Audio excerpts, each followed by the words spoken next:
అందరికీ హాయ్ అండి. ములక్కాయ టమాటా కూర ఈ విధంగా చేశాను. పాతకాలంలో నాయనమ్మలు అమ్మమ్మలు చేసినట్టు వాళ్ళు అయితే కలిపి పెట్టేవాళ్ళు ప్రతిదీ. కానీ నేను ఈ విధంగా కొంచెం తాలింపులాగా పెట్టి ఇలా సింపుల్గా చేశాను. ఒకసారి ఈ విధంగా తోటి ట్రై చేయండి, చాలా బాగుంటుంది. నోటికి కమ్మగా ఉంటుంది.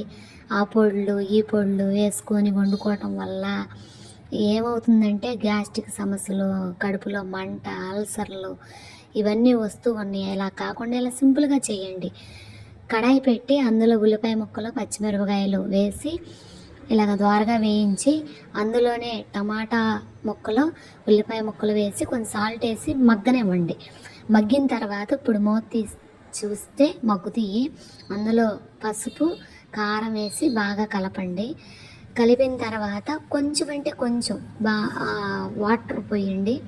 వాటర్ పోస్తే ఎందుకంటే పులుసు కూరలు అయితేనే ఆరోగ్యం అండి, వేపుళ్ళు ఫ్రైలు ఇవి కాకుండా.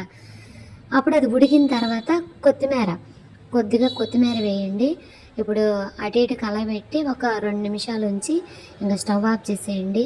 నిజంగా ఈ కూర చపాతీలో, రైస్లో చాలా బాగుంటుంది. సింపుల్గా ఉంటుంది, ఆరోగ్యంగా ఉంటుంది. ఓకేనా ఫ్రెండ్స్, సపోర్ట్ చేయండి, ఫాలో చేయండి.